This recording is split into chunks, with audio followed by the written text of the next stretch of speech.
Five star hotel the royal palace ಬೆಳಕಿನಿಂದ ತುಂಬಿ ತುಳುಕುತ್ತಿತ್ತು. ಅಲ್ಲಿ ಝೂಮರ್ನ ಹೊಳಪು ಮತ್ತು ದುಬಾರಿ ಸುಗಂಧ ದ್ರವ್ಯದ ಸುವಾಸನೆಯು ವಾತಾವರಣವನ್ನು ಸುವಾಸಿತಗೊಳಿಸಿತ್ತು. ಹಾಲ್ನಲ್ಲಿ ಹಗುರವಾದ ಹಾಡಿನ ಧ್ವನಿಯೊಂದಿಗೆ ಸಾಧನಾಳ ನಗು ಮಾರ್ದನಿಸುತ್ತಿತ್ತು. ಇದು ನಗರದ ವಿಐಪಿ ವರ್ಗದ ಪಾರ್ಟಿಯಾಗಿತ್ತು. ಅಲ್ಲಿ ಸಂಪತ್ತನ್ನು ಪ್ರದರ್ಶಿಸುವುದು ಉಸಿರಾಡುವುದಕ್ಕಿಂತ ಹೆಚ್ಚು ಮುಖ್ಯವೆಂದು ಭಾವಿಸಲಾಗುತ್ತಿತ್ತು. ಇವೆಲ್ಲವುಗಳ ನಡುವೆ ಬಿಳಿ ಸಮವಸ್ತ್ರದಲ್ಲಿದ್ದ ವೇಟರ್ ಉದಯ್ ತನ್ನ ಕೆಲಸದಲ್ಲಿ ಮಗ್ನನಾಗಿದ್ದ. ಅವನ ಮುಖದಲ್ಲಿ ಆಯಾಸವಿತ್ತು, ಆದರೆ ಕಣ್ಣುಗಳಲ್ಲಿ ಒಂದು ವಿಚಿತ್ರ ಸಮಾಧಾನ ಮತ್ತು ಗಂಭೀರತೆ ಇತ್ತು. ಅವನು ಅತ್ಯಂತ ತಾಳ್ಮೆಯಿಂದ ಕ್ರಿಸ್ಟಲ್ ಗ್ಲಾಸ್ಗಳಿಂದ ಅಲಂಕರಿಸಲ್ಪಟ್ಟ ಟ್ರೇಯನ್ನು ಕೈಯಲ್ಲಿ ಹಿಡಿದು ಅತಿಥಿಗಳ ನಡುವಿನಿಂದ ಹಾದು ಹೋಗುತ್ತಿದ್ದ.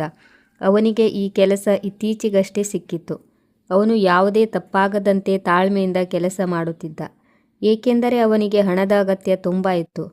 ಆದರೆ ಇಂದಿನ ರಾತ್ರಿ ತನ್ನ ಜೀವನದ ಹಾದಿಯನ್ನೇ ಬದಲಾಯಿಸಲಿದೆ ಎಂದು ಅವನಿಗೆ ತಿಳಿದಿರಲಿಲ್ಲ.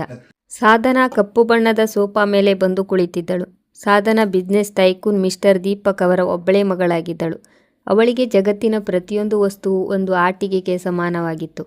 ಅವಳು ತನ್ನ ಸ್ನೇಹಿತರ ಗುಂಪಿನಲ್ಲಿ ಕುಳಿತು ತನ್ನ ಹೊಸ ವಜ್ರದ ಉಂಗುರವನ್ನು ಪ್ರದರ್ಶಿಸುತ್ತಿದ್ದಳು ಮತ್ತು ಅವಳ ಪ್ರತಿಯೊಂದು ಮಾತಿನಲ್ಲೂ ಅಹಂಕಾರ ಎದ್ದು ಕಾಣುತ್ತಿತ್ತು. ಅವಳ ಕಣ್ಣು ಉದಯ್ ಮೇಲೆ ಬಿದ್ದಿತು. ಅವನು ನೀರಿನ ಟ್ರೇ ಹಿಡಿದು ಪಕ್ಕದಲ್ಲೇ ಹಾದು ಹೋಗಲಿದ್ದ.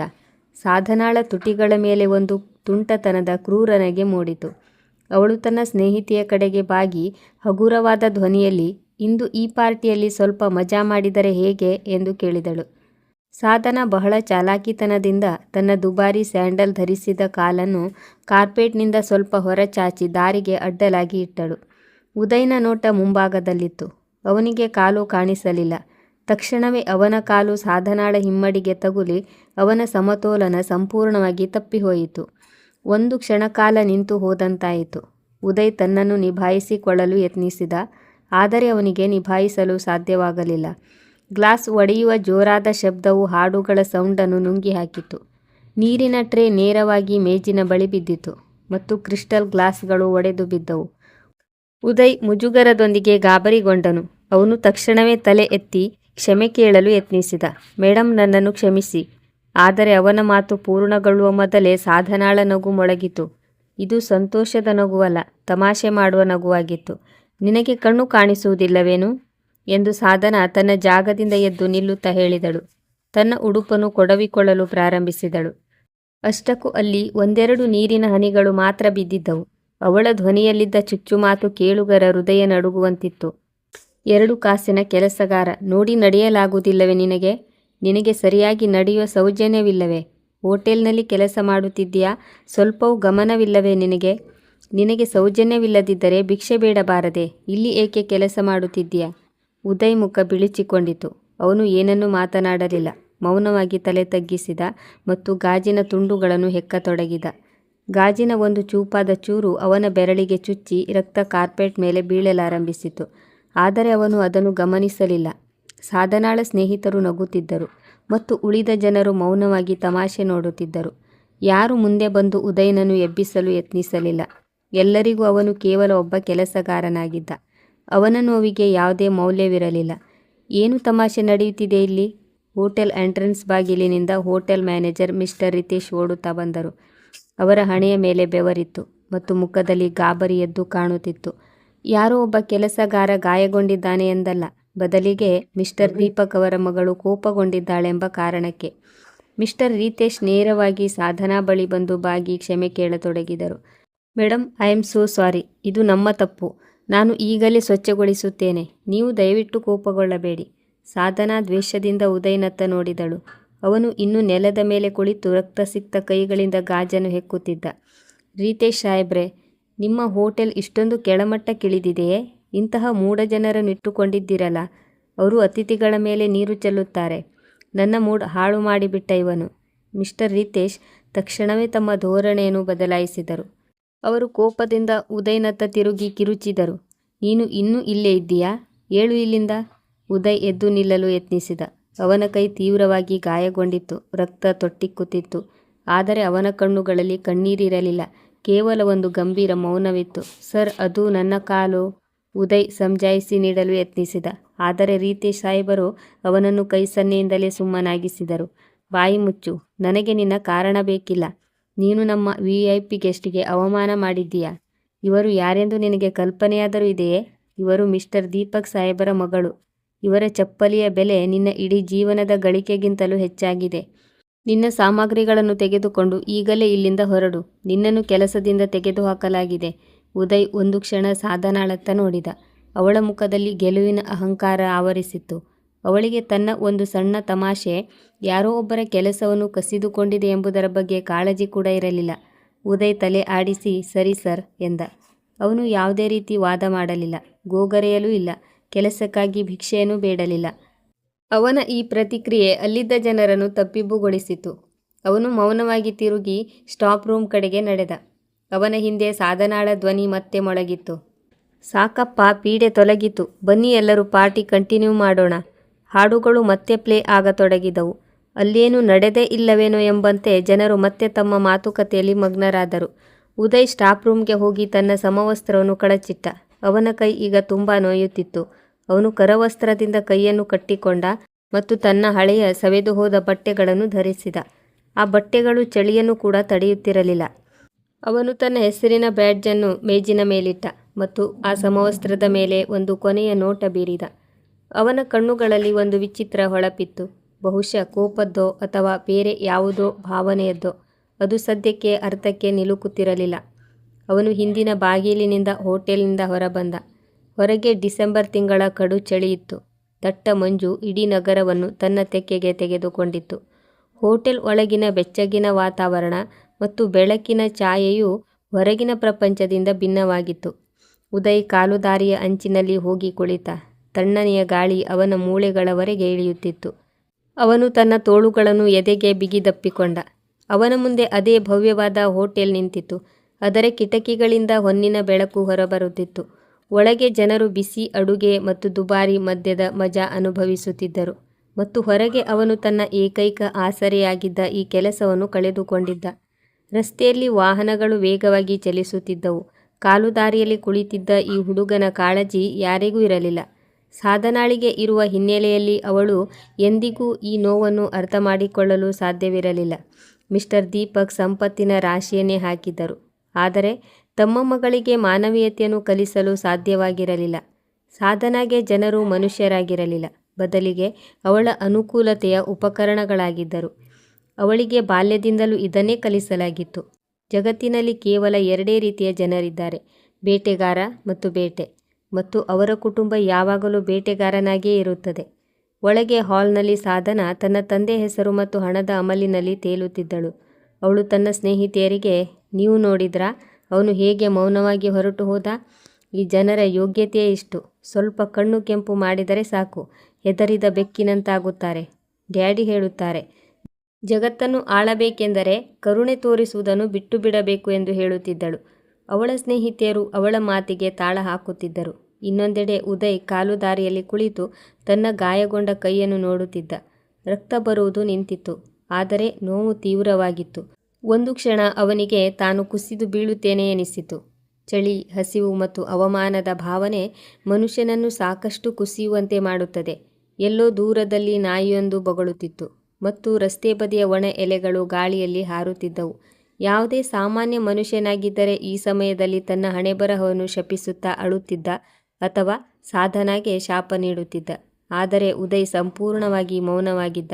ಅವನ ನೋಟ ಹೋಟೆಲ್ನ ತೀರಾ ಮೇಲಿನ ಮಹಡಿಯ ಮೇಲೆ ನೆಟ್ಟಿತ್ತು. ಅಲ್ಲಿ ಮ್ಯಾನೇಜರ್ರ ಆಫೀಸ್ ಇತ್ತು. ಅವನ ಮುಖದಲ್ಲಿ ಸೋತ ಮನುಷ್ಯನಲ್ಲಿರುವಂತಹ ಲಕ್ಷಣಗಳಿರಲಿಲ್ಲ. ತಣ್ಣನೆಯ ಗಾಳಿ ಅವನ ಕೂದಲನ್ನು ಹಾರಿಸಿತು. ಅವನು ಜೇಬಿನಿಂದ ಒಂದು ಅಗ್ಗದ ಫೋನ್ ಹೊರತೆಗೆದ. ಸ್ಕ್ರೀನ್ ಬೆಳಗಿತು. ಸಮಯ ನೋಡಿದ, ಮತ್ತೆ ಫೋನನ್ನು ವಾಪಸ್ಸಿಟ್ಟ. ದೀರ್ಘ ಉಸಿರೆಳೆದುಕೊಂಡ ಮತ್ತು ಹೋಟೆಲ್ ಕಟ್ಟಡವನ್ನು ನೋಡಿ ಮೆಲ್ಲನೆ ಗೊಣಗಿದ. ಅಹಂಕಾರದ ವೈಶಿಷ್ಟ್ಯವೆಂದರೆ ಇದು ಮನುಷ್ಯನನ್ನು ಎತ್ತರಕ್ಕೆ ಕರೆದೊಯ್ದು ಕುರುಡನನ್ನಾಗಿ ಮಾಡುತ್ತದೆ ಮತ್ತು ಕುರುಡನನ್ನು ಬೀಳಿಸುವುದು ಅತ್ಯಂತ ಸುಲಭ. ಈ ಮಾತು ಯಾವುದೇ ಅಸಹಾಯಕ ವೇಟರ್ನ ಮಾತು ಅನಿಸುತ್ತಿರಲಿಲ್ಲ. ಆದರೆ ನೋಡುವವರಿಗೆ ಅಲ್ಲಿ ಕೇವಲ ಒಬ್ಬ ಹುಡುಗ ಕುಳಿತಿದ್ದ. ಅವನ ಬಳಿ ಕೆಲಸವೂ ಇರಲಿಲ್ಲ, ಬೆಚ್ಚಗಿನ ಬಟ್ಟೆಯೂ ಇರಲಿಲ್ಲ ಮತ್ತು ಯಾವುದೇ ನಿರೀಕ್ಷೆಯೂ ಇರಲಿಲ್ಲ. ಒಂದು ಬದಿ ಸಂಪತ್ತು ಮತ್ತು ಅಧಿಕಾರದ ಅಮಲಿನಲ್ಲಿ ತೇಲುತ್ತಿದ್ದ ಸಾಧನ ಮತ್ತು ಇನ್ನೊಂದು ಬದಿ ರಸ್ತೆಯಲ್ಲಿ ಕುಳಿತಿದ್ದ ಉದಯ್.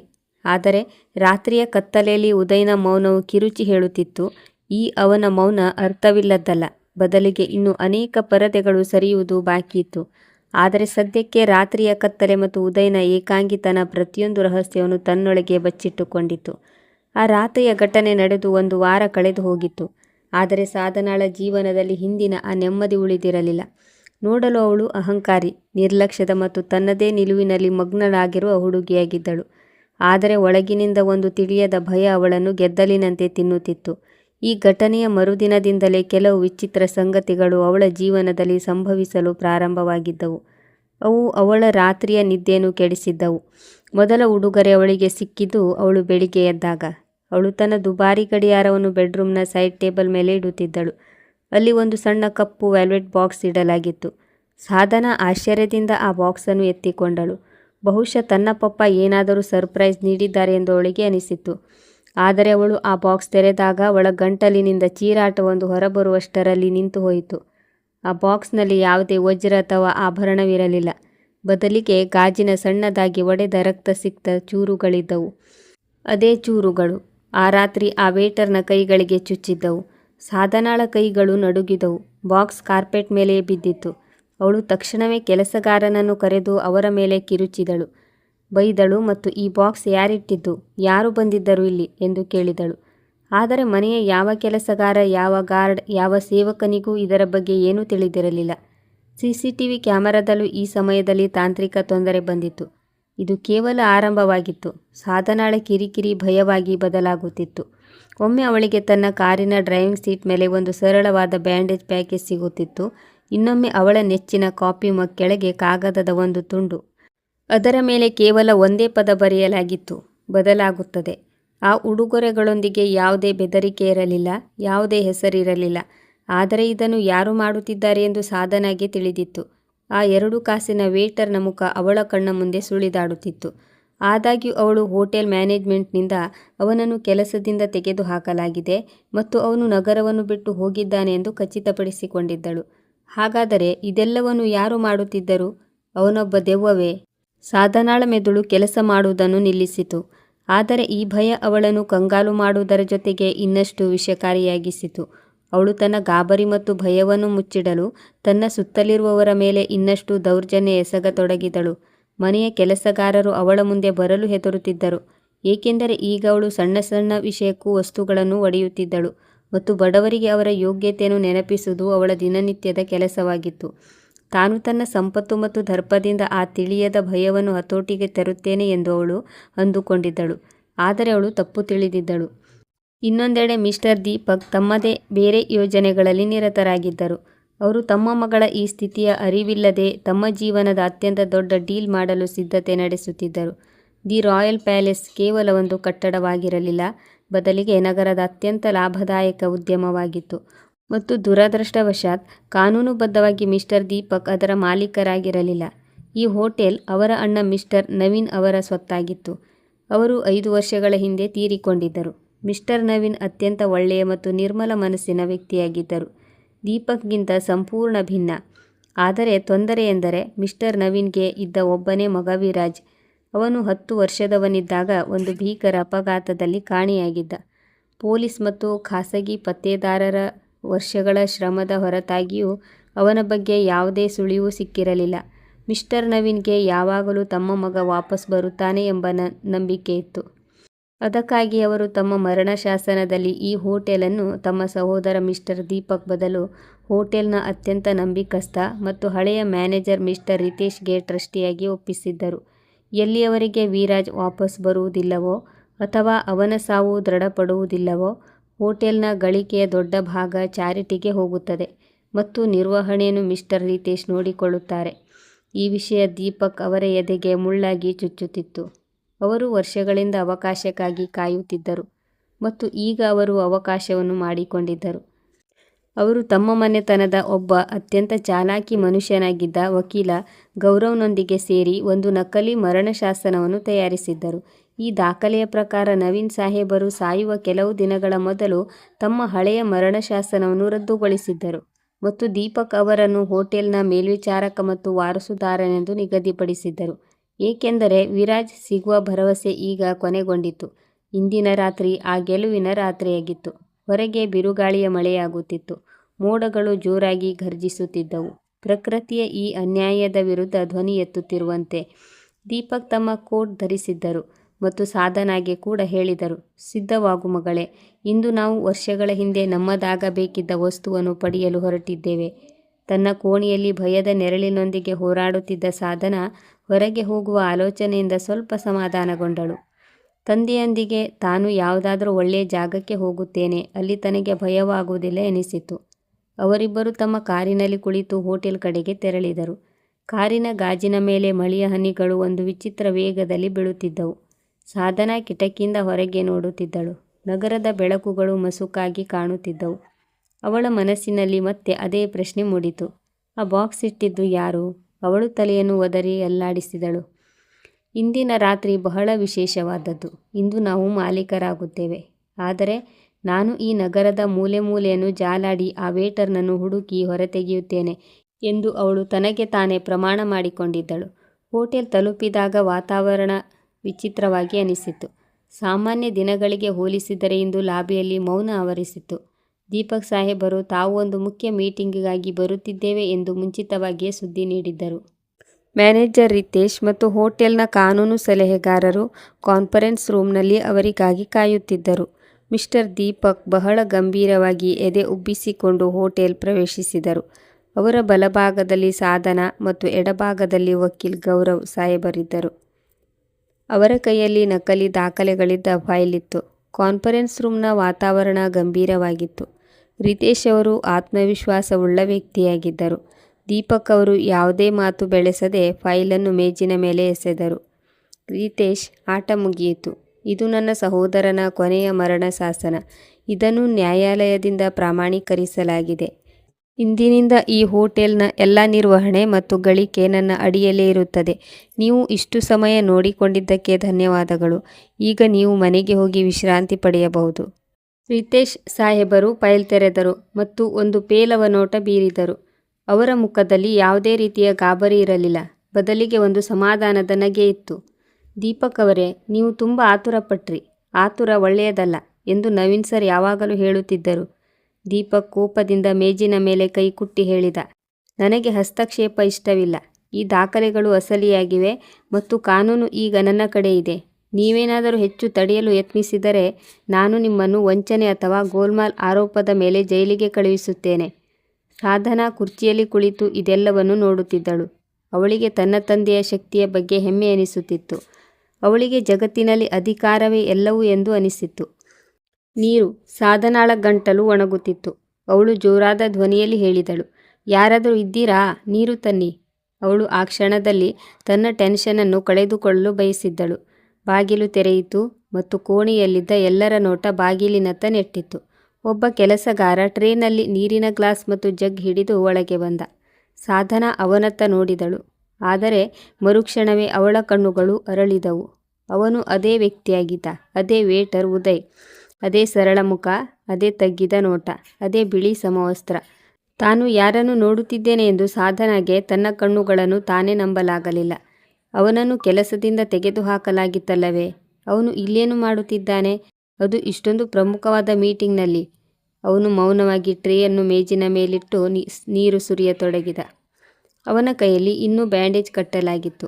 ಆ ಬ್ಯಾಂಡೇಜ್ ನೋಡಿ ಸಾಧನಾಳ ಮೆದುಳಿನಲ್ಲಿ ಸ್ಫೋಟವಾಯಿತು. ಕಳೆದ 1 ವಾರದ ಆ ಭಯ, ಆ ಒಡೆದ ಗಾಜು, ನಿದ್ದೆಯಿಲ್ಲದ ರಾತ್ರಿಗಳು ಎಲ್ಲವೂ ಎಚ್ಚರವಾಗಿ ಒಂದೇ ಕ್ಷಣದಲ್ಲಿ ಅವಳು ಹುಚ್ಚಿಯಂತಾದಳು. ಅವಳಿಗೆ ಉದಯ್ ಬೇಕೆಂದೇ ಅವಳನ್ನು ಕೆರಳಿಸಲು, ನೀನು ನನ್ನನ್ನು ಏನೂ ಮಾಡಲು ಸಾಧ್ಯವಿಲ್ಲ ಎಂದು ತೋರಿಸಲು ಅವಳ ಮುಂದೆ ಬಂದಿದ್ದಾನೆ ಎಂದು ಅನಿಸಿತು. ಸಾಧನಾಳ ಉಸಿರು ಬಿಗಿಯತೊಡಗಿತು.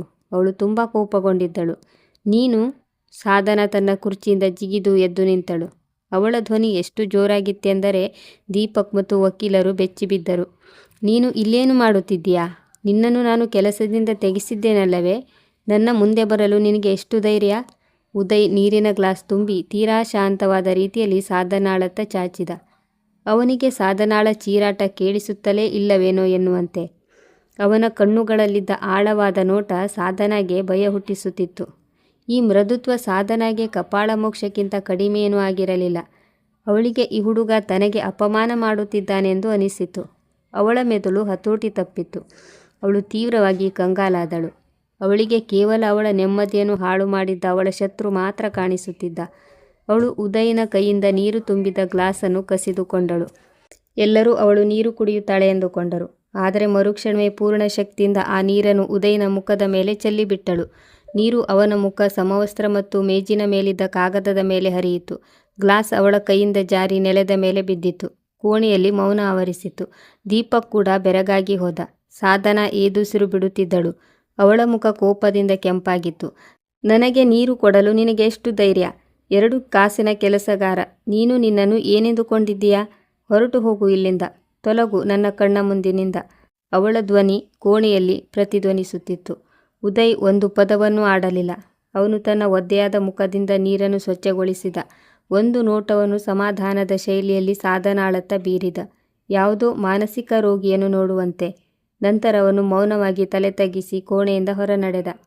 ಬಾಗಿಲು ಮುಚ್ಚುತ್ತಿದ್ದಂತೆಯೇ ಸಾಧನಾ ಮ್ಯಾನೇಜರ್ ರಿತೇಶ್ ಕಡೆಗೆ ತಿರುಗಿದಳು. ರಿತೇಶ್ ಸರ್, ಇದೇನು ಅಸಭ್ಯತೆ?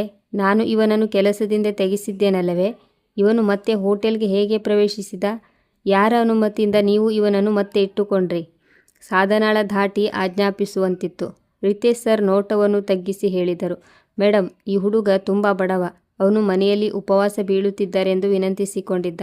ಅದಕ್ಕಾಗಿಯೇ ನಾನು ಕರುಣೆ ತೋರಿಸಿ ಕೇವಲ ಇಂದಿನ ರಾತ್ರಿಗೆ ಮಾತ್ರ ಎಕ್ಸ್ಟ್ರಾ ವೇಟರ್ ಆಗಿ ಕರೆಸಿಕೊಂಡಿದ್ದೆ. ಕರುಣೆ? ನಿಮ್ಮ ಈ ಕರುಣೆ ನನ್ನ ಕಾಲಿನ ಚಪ್ಪಲಿಗೆ ಸಮ. ನನಗೆ ಈ ಹುಡುಗ ಈ ನಗರದಲ್ಲಿ ಎಲ್ಲೂ ಕಾಣಿಸಬಾರದು. ಇಲ್ಲದಿದ್ದರೆ ಸಾಕು ಸಾಧನಾ, ಸಾಕು ಮಾಡು. ಮಿಸ್ಟರ್ ದೀಪಕ್ ಸಾಧನಾಳ ಹೆಗಲ ಮೇಲೆ ಕೈಯಿಟ್ಟು ಅವಳನ್ನು ತಡೆದರು. ಮಗಳೇ, ನಿನ್ನ ಕೋಪವನ್ನು ಹತೋಟಿಯಲ್ಲಿಡು. ಒಂದು ಮಹತ್ವದ ಉದ್ದೇಶದಿಂದ ನಾವು ಇಲ್ಲಿಗೆ ಬಂದಿದ್ದೇವೆ. ಒಬ್ಬ ಸಾಮಾನ್ಯ ವೇಟರ್ಗಾಗಿ ನಿನ್ನ ಮೂಡ್ ಹಾಳು ಮಾಡಿಕೊಳ್ಳಬೇಡ.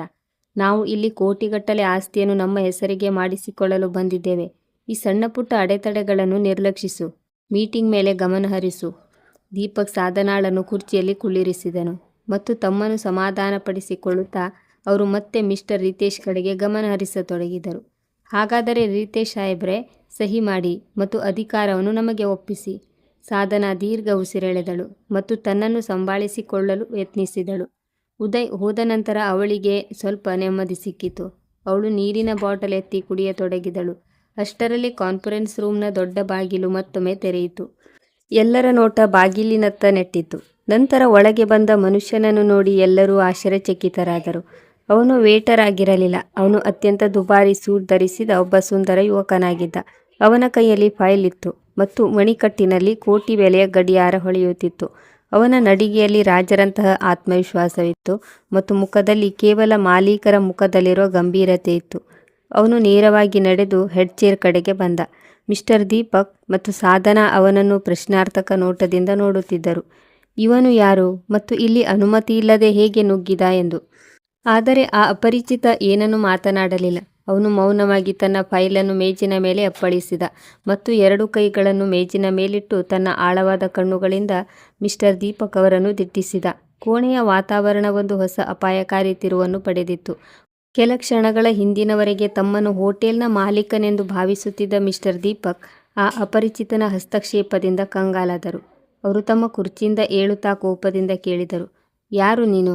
ನನ್ನ ಪ್ರೈವೇಟ್ ಮೀಟಿಂಗ್ನಲ್ಲಿ ಅನುಮತಿ ಇಲ್ಲದೆ ನುಗ್ಗಲು ನಿನಗೆ ಎಷ್ಟು ಧೈರ್ಯ? ಸೆಕ್ಯುರಿಟಿಯಲ್ಲಿದ್ದಾನೆ.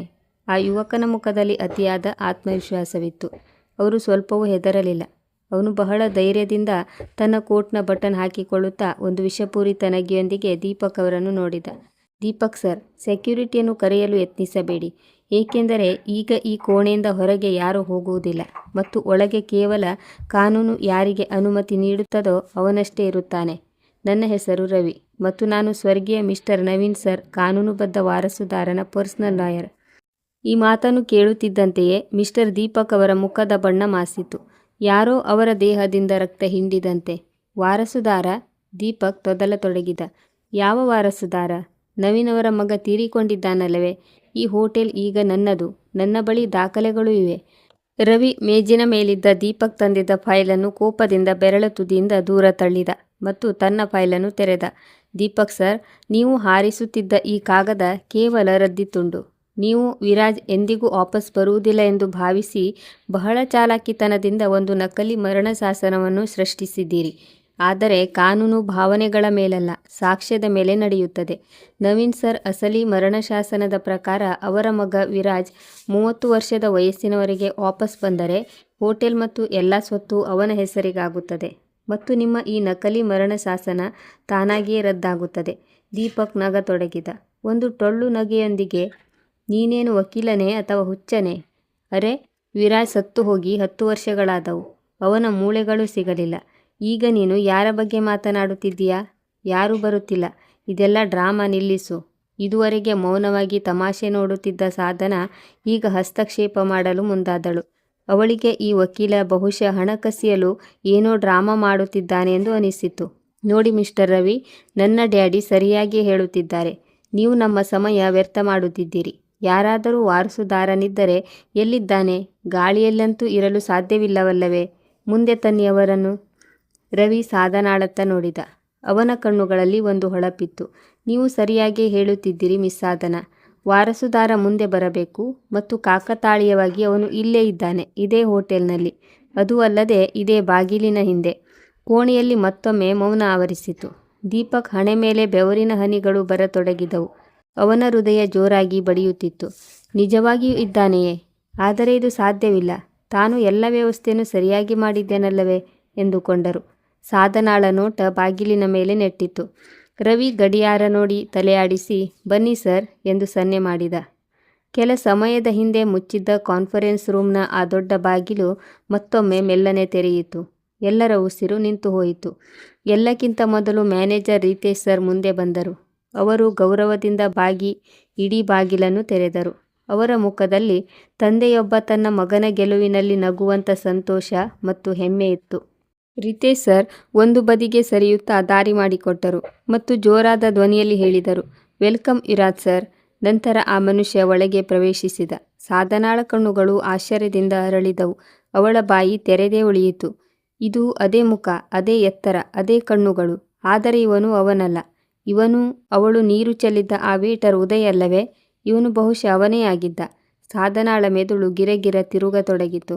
ಒಳಗೆ ಬಂದ ಆ ಮನುಷ್ಯ ದುಬಾರಿ ಕಪ್ಪು ಸೂಟ್ ಧರಿಸಿದ್ದ. ಆದರೆ ಈಗ ಅವನು ವೇಟರ್ ಅಲ್ಲ, ಮಾಲೀಕನಂತೆ ಕಾಣುತ್ತಿದ್ದ. ಅವನ ನಡಿಗೆಯಲ್ಲಿ ಅವನು ನೀರು ಕೊಡಲು ಬಂದಾಗ ಇದ್ದ ಆ ದಯನೀಯತೆ ಇರಲಿಲ್ಲ. ಬದಲಿಗೆ ಒಬ್ಬ ಮಾಲೀಕನ ಆತ್ಮವಿಶ್ವಾಸವಿತ್ತು. ದೀಪಕ್ ತನ್ನ ಕಣ್ಣುಗಳನ್ನುಜ್ಜಿಕೊಂಡ. ಅವನಿಗೆ ತಾನು ನವೀನ್ನನ್ನು ಮತ್ತೆ ಜೀವಂತವಾಗಿ ನೋಡುತ್ತಿದ್ದೇನೆಂದು ಅನಿಸಿತು. ವಿರಾಜ್, ನೀನು? ದೀಪಕ್ ಗಂಟಲಿನಿಂದ ಕಷ್ಟಪಟ್ಟು ಧ್ವನಿ ಹೊರಬಂತು. ವಿರಾಜ್ ಅಂದರೆ ಉದಯ್ ನೇರವಾಗಿ ಹೆಡ್ ಚೇರ್ ಬಳಿ ಬಂದ. ಅಲ್ಲಿ ದೀಪಕ್ ತಾನು ಕುಳಿತುಕೊಳ್ಳುವ ಕನಸು ಕಾಣುತ್ತಿದ್ದ. ಅವನು ಕುರ್ಚಿಯ ಮೇಲೆ ಕೈಯಿಟ್ಟು ದೀಪಕ್ ಮತ್ತು ಸಾಧನಾಳತ್ತ ನೋಡಿದ. ಅವನ ತುಟಿಗಳ ಮೇಲೆ ಒಂದು ನಗೆ ಮೂಡಿತು. ನಮಸ್ತೆ ಚಿಕ್ಕಪ್ಪ. ನೀವು ನನ್ನನ್ನು ಗುರುತಿಸಿದ್ದೀರಿ ಎಂದು ಭಾವಿಸುತ್ತೇನೆ. ಆದಾಗ್ಯೂ ನಿಮ್ಮ ಮಗಳು ನನ್ನನ್ನು ಗುರುತಿಸುವಲ್ಲಿ ಬಹಳ ದೊಡ್ಡ ತಪ್ಪು ಮಾಡಿಬಿಟ್ಟಳು. ಸಾಧನಾ ಮೌನವಾಗಿ ಕುಳಿತಳು. ಅವಳು ಅವನಿಗೆ 2 ಕಾಸಿನ ಕೆಲಸಗಾರ ಎಂದಿದ್ದ ಆ ಕ್ಷಣ ನೆನಪಾಯಿತು. ಮುಜುಗರ ಮತ್ತು ಭಯದಿಂದ ಅವಳ ಸ್ಥಿತಿ ಕೆಟ್ಟು ಹೋಗುತ್ತಿತ್ತು. ವಿರಾಜ್ ದೀಪಕ್ ಕಣ್ಣಲ್ಲಿ ಕಣ್ಣಿಟ್ಟು ನೋಡಿದ. ಏನಾಯಿತು ಚಿಕ್ಕಪ್ಪ? ನೀವು ನಿಮ್ಮ ತಮ್ಮನ ಮಗನನ್ನು ಜೀವಂತವಾಗಿ ನೋಡಿ ಸಂತೋಷ ಪಡಲಿಲ್ಲವೇ? ನೀವು ಬಹುಶಃ ನನ್ನ ಅಂತ್ಯ ಸಂಸ್ಕಾರವನ್ನೇ ಮಾಡಿಬಿಟ್ಟಿದ್ರಿ.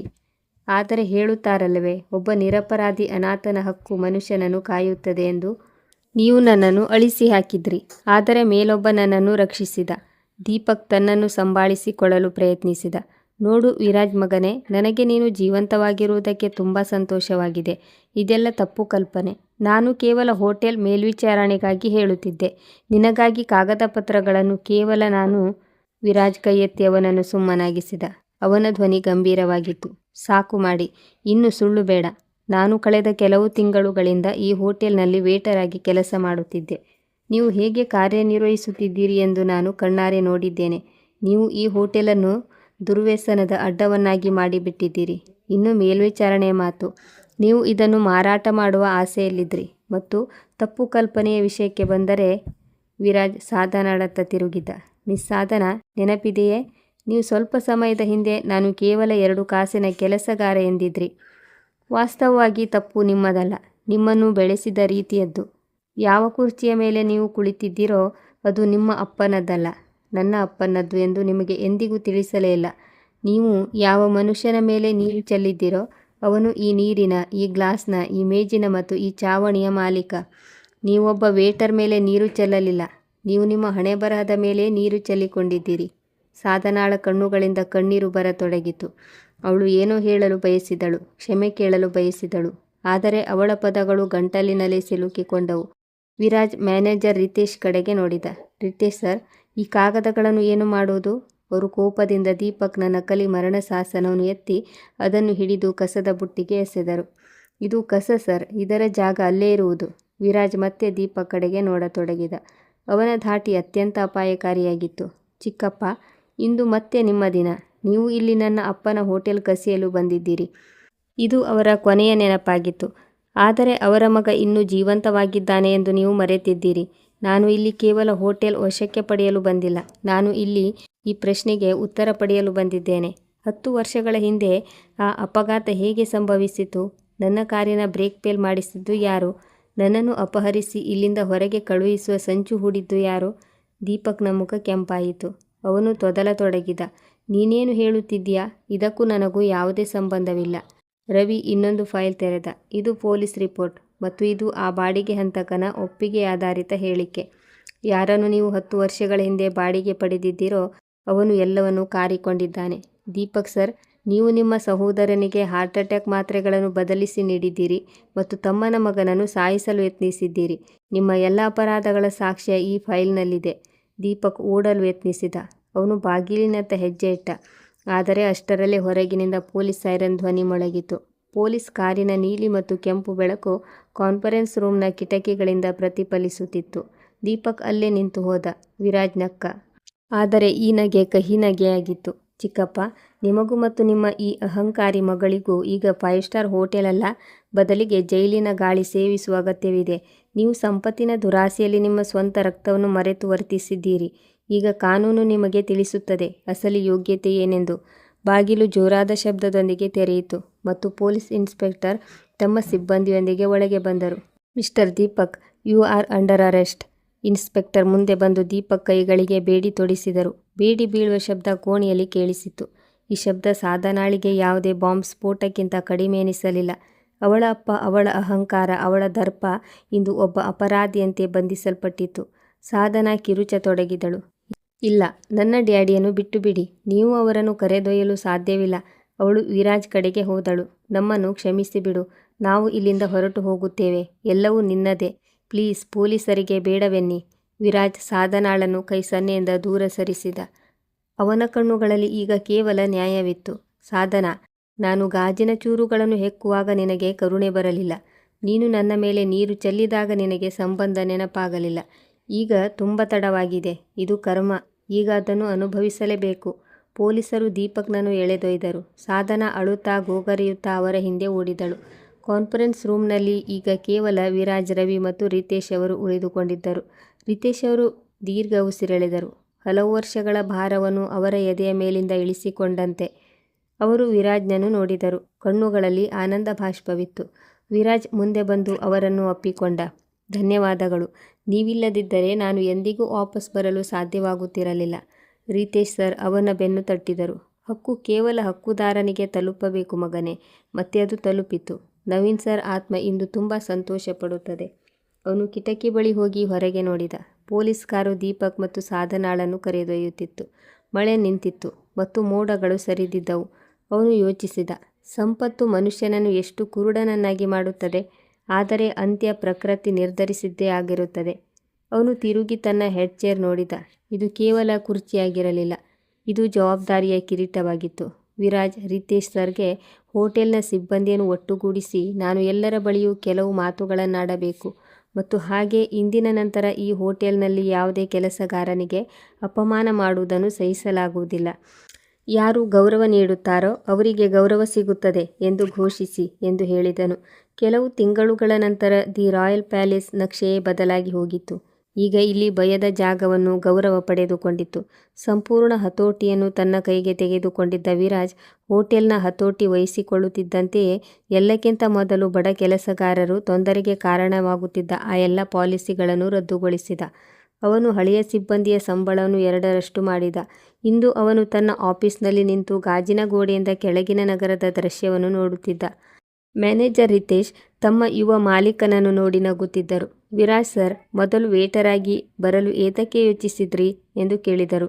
ಅವನು ಗಂಭೀರವಾಗಿ ಹೇಳಿದ, ನಾನು ನೇರವಾಗಿ ಮಾಲೀಕನಾಗಿ ಬಂದಿದ್ದರೆ ನನ್ನ ಮುಂದೆ ಎಲ್ಲರೂ ತಲೆಬಾಗುತ್ತಿದ್ದರು. ಎಲ್ಲರೂ ಸುಳ್ಳು ಹೊಗಳಿಕೆ ಮಾಡುತ್ತಿದ್ದರು.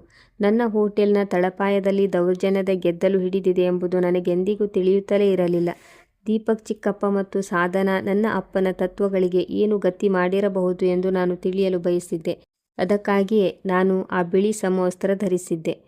ದುಬಾರಿ ಸೂಟ್ ಎಂದಿಗೂ ತೋರಿಸಲು ಸಾಧ್ಯವಾಗದಿದ್ದ ಆ ಸತ್ಯವನ್ನು ಈ ಸಮವಸ್ತ್ರ ತೋರಿಸಿತು. ಸಾಧನಾಳ ಅಸಳಿ ಮುಖ ನೋಡಬೇಕಿತ್ತು. ದುರದೃಷ್ಟವಶಾತ್ ಆ ಮುಖ ತೀರಾ ಭಯಾನಕವಾಗಿ ಹೊರಹೊಮ್ಮಿತು. ಇನ್ನೊಂದೆಡೆ ಕಾನೂನಿನ ಕಪಿಮುಷ್ಟಿ ಸಂಪೂರ್ಣವಾಗಿ ಬಿಗಿಗೊಂಡಿತು. ಒಮ್ಮೆ ಈ ನಗರದ ಶ್ರೀಮಂತರ ಪಟ್ಟಿಯಲ್ಲಿ ಬರುತ್ತಿದ್ದ ದೀಪಕ್ ಈಗ ಜೈಲಿನ ಒಂದು ಸಣ್ಣ ಮತ್ತು ಕತ್ತಲೆಯಿಂದ ಕೂಡಿದ ಕಪ್ಪು ಕೋಣೆಯಲ್ಲಿ ತನ್ನ ಕೃತ್ಯದ ಶಿಕ್ಷೆ ಅನುಭವಿಸುತ್ತಿದ್ದ.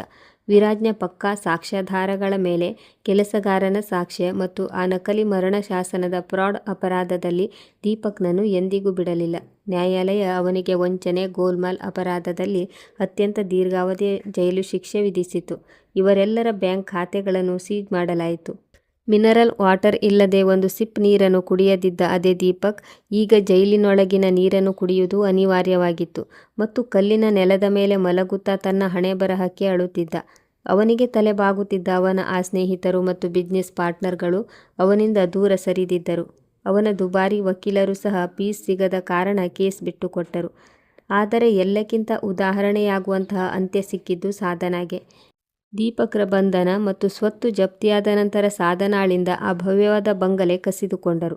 ಅವಳ ದುಬಾರಿ ಕಾರು, ವಜ್ರದ ಆಭರಣಗಳು ಮತ್ತು ಅವಳ ಗುರುತಾಗಿದ್ದ ಪ್ರತಿಯೊಂದು ನಾಶವಾಯಿತು.